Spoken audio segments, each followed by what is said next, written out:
Você sabe definir o que é pecado? O que é, o que não é, quando, onde começou o pecado, quais são as suas consequências em nossas vidas? Esse é o tema do vídeo de hoje. Fica comigo até o final. Pessoal, hoje nós vamos estudar aqui a doutrina do pecado, a martiologia. A martio vem do grego erro, logia, estudo, estudo do erro, estudo do pecado. Então a gente vai conversar um pouquinho sobre esse assunto para a gente poder definir muitas coisas aqui, tá bom? Então eu quero falar com vocês em um tripé. Nós vamos edificar, construir o seguinte: primeira coisa, o que é pecado, a origem do pecado e o que o pecado faz. Então vamos lá, gente. O que é pecado? Ok? O que é pecado? A definição mais básica de pecado, a mais básica, é a mais simples, nós temos algumas, tá? A primeira é quebra da lei.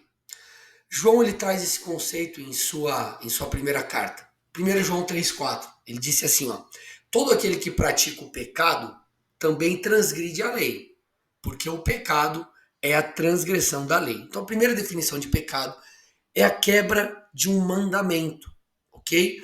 É a desobediência àquilo que Deus determinou. É ir contra o que Deus falou. Então, o pecado ele pode ser tanto de omissão como de ação. Você pode pecar por fazer algo ou pecar por deixar de fazer algo, ok? Vamos a alguns exemplos aqui. Êxodo 20, versículo 3, a Bíblia diz: não tenham outros deuses diante de mim. Então, se uma pessoa ela pratica a idolatria, ela comete um pecado. É pecado. Então, nós estamos indo contra o mandamento divino. Êxodo 20, versículo 14 diz: não cometa adultério. Ok? Então está dizendo, não cometa adultério. Depois Jesus lá no Novo Testamento, ele deixa a coisa um pouco mais estreita, a porta um pouco mais estreita, o caminho um pouco mais justo, falando que adultério não é apenas o ato, mas adultério também é a cobiça. Então a Bíblia diz, não cometa adultério. Ok? Se comete adultério, a pessoa comete um pecado, ela fere a lei de Deus, ela transgride o mandamento de Deus. Agora, vale ressaltar algo aqui, gente. Pecado, tudo bem? Não é apenas aquilo que está, ou mandamento, melhor dizendo, lei, não é só aquilo que está no Antigo Testamento, ok? Toda a Bíblia traz orientações para nós. O escritor de Hebreus deixa isso muito claro. Quando há troca de sacerdócio, ok? É, nós então temos uma troca de lei. Tudo bem? Então lá atrás era o sacerdócio levítico. Depois nós trocamos o sacerdócio para o Novo Testamento. Nós estamos debaixo da lei de Cristo. O próprio Senhor disse: um novo mandamento vos dou. Existem muitos mandamentos ao longo de todo o Antigo Testamento. Então, nós continuamos com o mandamento do Novo Testamento. É o mesmo Deus, ok? Nós estamos debaixo. A lei moral de Deus não mudou. Então, só um parênteses aqui para você entender, tá bom? Porque o Novo Testamento também é um modelo de obediência. Então, quando nós ferimos a lei de Deus por ação ou omissão, nós cometemos pecado. Quando nós vamos contra uma ordenança divina. Essa é a primeira definição de pecado. Segunda definição de pecado: quebra de mandamentos personalizados. Ok? Quebra de mandamentos personalizados. Como assim? Existem orientações, gente, existem pedidos, existem ordenanças que Deus faz para mim e não para você. Faz para você e não faz para o outro, ok? Então, se nós desobedecemos uma direção específica de Deus para nós, nós pecamos. Por exemplo, eu me casei, mudei para o Paraná, hoje eu moro em Curitiba, no ano de 2010, ok? Eu morava em São Paulo. Deus, ele falou para mim, André, mude para o Paraná. Essa era a ordenança de Deus para mim. Se eu tivesse rejeitado, eu teria pecado. Agora, esse não seria um pecado cometido por você se você não mudasse para o Paraná. Por quê? Porque Deus não pediu isso para você. Quando nós vamos para as Escrituras, nós vemos alguns textos que mostram isso. Por exemplo, em 1 Samuel 13, nós vemos Saul desobedecendo uma ordem direta de Samuel. E qual foi o veredito sobre o rei? Versículo 13 de 1 Samuel 13. Então Samuel disse a Saul: você cometeu uma loucura, não guardando o mandamento que o Senhor, seu Deus, lhe ordenou. Então ele extrapolou no seu papel, ele desobedeceu o profeta e fez o que não devia. Essa era uma direção específica para aquele momento, para o rei, ok? Então existem mandamentos que são dados a nós, especificamente. Se nós não cumprimos, se nós desobedecemos, nós pecamos, ok? Terceira definição de pecado: quebra de mandamentos de autoridades. Pessoal, nós estamos sujeitos a mandamentos, a ordenanças, a leis, a normas de autoridades que estão sobre nós. Tudo bem? E para que você não confunda o que eu vou dizer aqui, eu preciso que você preste muita atenção, tá bom? Eu acho que a melhor forma de eu trazer clareza para isso é dando exemplos. Então vamos a eles. Primeiro exemplo, tá? Vamos imaginar aqui um pai que chega para o seu filho e fala assim: filho, eu sei que você tá indo para a célula, né? Você tá indo para as reuniões ali com os grupos da igreja, os grupos menores. Filho, eu sei que a célula acaba 10 horas. Eu preciso que você 10h30 no máximo esteja em casa. Não é para você extrapolar, ficar até meia-noite, 1h da manhã na casa dos irmãos. Beleza, é a direção do pai, ok? Se o filho não cumpre, ele comete pecado. Nossa, André, mas pecado? Sim, eu vou te explicar por quê. Não é pecado porque existe na Bíblia: chegais na casa de papai às 10h30, não é isso. Mas é porque a Bíblia diz, Efésios 1:3, Efésios 6:1-3, melhor dizendo: filhos, obedeçam aos seus pais no Senhor, pois isso é justo. Honre seu pai e sua mãe, que é o primeiro mandamento com promessa, para que tudo corra bem com você e você tenha vida longa sobre a terra. Em suma, a Bíblia está dizendo: obedeça o seu pai, obedeça a sua mãe, obedeça os seus pais. Ok? Claro, o detalhe ele explica: no Senhor. O que significa isso? Você não vai se submeter a um pedido do seu pai e da sua mãe que é pecaminoso.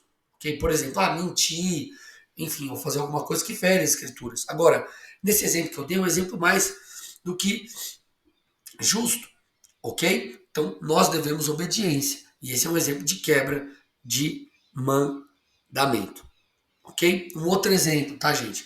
Hebreus 13:17. Obedeçam aos seus líderes e sejam submissos a eles, pois zelam pela alma de vocês como quem deve prestar contas. A Bíblia está dizendo que nós devemos nos submeter à nossa liderança, ok?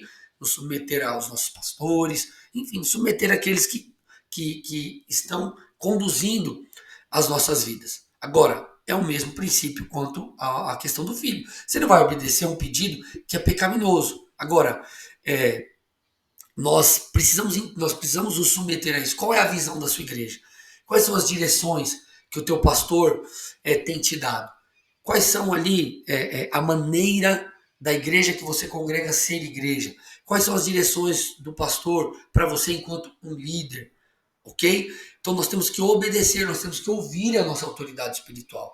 Porque há uma graça de Deus sobre eles para que eles nos auxiliem. Então a Bíblia está dizendo: obedeçam, ouçam, escutem, eles zelam pela vida de vocês. Eles sabem que devem prestar contas sobre isso. Então, obedeça, se submeta. Essas são as 3 definições mais básicas de pecado. Mas cabe eu abrir um parênteses aqui, gente, e falar sobre algo que a Bíblia diz, que não é diretamente um pecado, mas prejudica a nossa relação com Deus, que são as impurezas. Ok? Quanto ao pecado, não restam dúvidas. Pecado é pecado. Precisa existir arrependimento, santificação, enfim. Agora, existe uma falta de clareza e posicionamento no meio do corpo de Cristo, dos filhos de Deus, quanto àquilo que é impureza. Ok? Não é às vezes o mesmo posicionamento do que diz respeito ao pecado. O que seria impureza? Vamos lá. 2 Coríntios 7:1, o apóstolo Paulo disse assim: portanto, meus amados, tendo tais promessas, purifiquemo-nos de toda a impureza, tanto da carne como do espírito, aperfeiçoando nossa santidade no temor do Senhor. Então Paulo está dizendo aqui algo muito específico. Nós precisamos nos purificar das impurezas. Para quê? Para que a nossa santidade ela seja aperfeiçoada. O temor do Senhor nos leva a uma purificação das impurezas e a nossa santidade ela seja aperfeiçoada. Ok? Vamos lá. O que é um exemplo de impureza? Impureza, vamos usar aqui um exemplo. Filmes que você assiste, músicas que você escuta, livros que você lê, séries que você coloca diante dos seus olhos, coisas que não diretamente são pecaminosas, mas estão sujando você, ok? Isso vai te atrapalhar. Então a impureza, ela fica ali, ela fica insistindo. Vou dar um exemplo de música, tá? Eu particularmente tenho uma visão, não é assunto do vídeo aqui, mas eu tenho uma visão totalmente contra um cristão que consome música secular. Na minha igreja nós damos uma aula de 2 horas mais ou menos sobre isso, explicando toda a influência espiritual, passando por questões científicas, frequência e tantas outras questões. Mas vamos usar esse exemplo aqui. A música ela tem um fator repetição. Então você escuta uma vez, outra vez, mais outra vez, e aquilo, o acúmulo daquilo vai como que, vou usar um exemplo aqui, tirando a tua sensibilidade para as coisas espirituais, ela vai te sujando, é uma impureza, ela vai atrapalhando a sua vida com Deus. E é muito interessante porque quando nós vamos para o Antigo Testamento, nós percebemos que a Bíblia fala do limpar, do lavar com sangue e com água. O que era lavado com sangue? Pecado. Pecado era removido com sangue. Água era removida, era usado para remover impurezas. Ok? Quando nós vamos ali para o relato da crucificação de Cristo, você vai ver em João 19, 32 a 40, que os soldados eles quebraram as pernas dos homens que tinham sido crucificados com Jesus. Contudo, quando chegaram em Jesus, eles não quebraram as pernas, mas eles feriram o lado de Jesus. E saiu 2 coisas, sangue e água. Isso tipifica a obra de Cristo em nossas vidas. Nós somos lavados do pecado pelo sangue e lavados das impurezas pela água. Lá no Antigo Testamento, por exemplo, Levítico 11, 26, nós vimos que todo aquele que tocasse um animal impuro, ele ficava também, consequentemente, impuro. Então a Bíblia não fala apenas de pecado, mas ela fala também sobre impurezas. E nós precisamos compreender o que mais, esse é o ponto, gente, o que mais eu devo entregar, em que mais eu devo me santificar, o que mais eu devo renunciar que me atrapalha ou que me impede para que eu tenha tudo aquilo que Deus tem para nós. Então nós precisamos, gente, fazer boas escolhas, porque nós entendemos que, como Oséias disse, nós temos que conhecer e prosseguir em conhecer ao Senhor, Oséias 6,3. E também a Bíblia diz que sem santificação, Hebreus 12,14, nós não veremos o Senhor. Então nós não podemos permitir que pecado nem impureza nos pare, ok? Agora, partindo para o próximo ponto aqui. Qual é a origem do pecado? De onde o pecado veio? Ok? Antes de nós entrarmos nisso, deixa eu explicar uma coisa aqui para vocês. A culpa do pecado, ela não é de Deus. Algumas pessoas acham que Deus é o culpado pelo pecado. Não. Deus não é culpado pelo pecado. Deuteronômio 32,4 diz: Eis a rocha. Suas obras são perfeitas porque todos os seus caminhos são juízo. Deus é fidelidade e nele não há injustiça. É justo e reto. Então Deus é justo, gente. Deus é reto. Não há qualquer culpa, injustiça, nada de errado com Deus. A culpa não é dele. Então, se o pecado entrou, foi pelo erro dos homens. Ok? E na verdade as pessoas costumam dizer que o pecado ele começou com Adão e Eva. Isso não está errado. Ok? O pecado ele deturpou a natureza humana e gerou o que gerou em nós pelas escolhas do primeiro casal. Contudo, há algo anterior a isso. O pecado existiu antes em Satanás e em seus demônios. Olha o que diz Isaías 14, 12 a 14. Veja como você caiu do céu, a estrela da manhã, filho da alva. Veja como você foi lançado por terra, você que debilitava as nações. Você pensava assim: eu subirei ao céu, eu exaltarei o meu trono acima das estrelas e me assentarei no monte da congregação nas extremidades do norte. Subirei acima das mais altas nuvens e serei semelhante ao Altíssimo. Então, Lúcifer, ele desejou ser parecido com Deus. Ele desejou ser, de alguma forma, honrado. como Deus. E aqui começou tudo.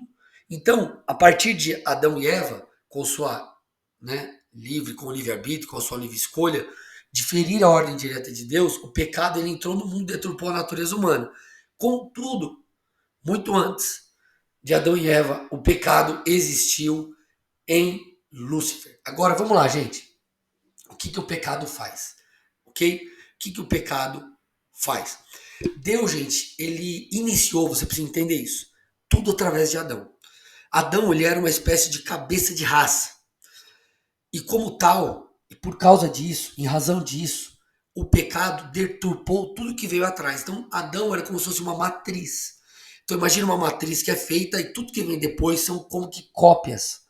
Então, é como se a humanidade fosse uma espécie de, aspas, cópia de Adão. Claro, estou falando de uma maneira que para você poder compreender o que eu estou dizendo, tudo bem? Então, ele era uma matriz.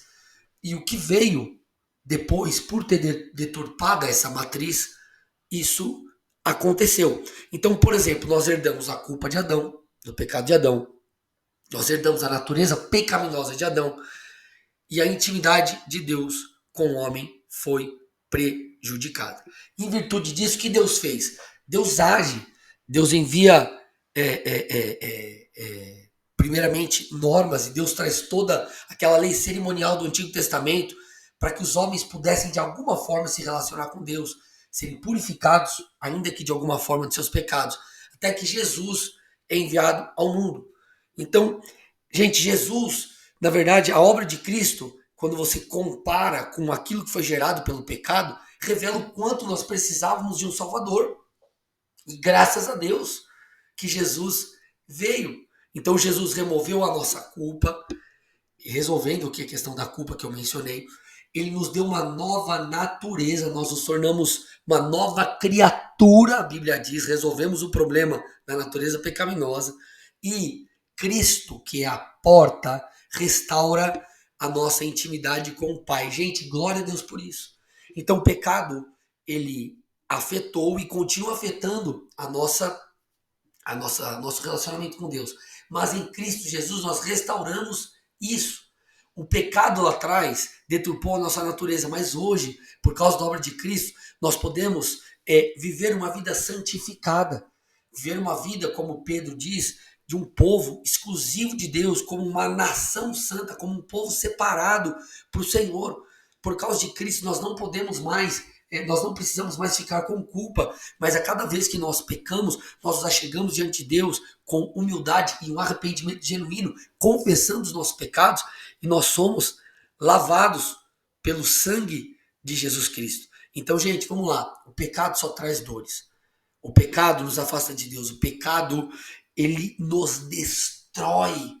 O pecado é destrutivo, o pecado nos impede de viver as promessas de Deus, de nos relacionarmos com Deus, de servirmos a Deus, de nos envolvermos com o reino de Deus. O pecado nos atrapalha, impede o fluir de muitas coisas em nossas vidas.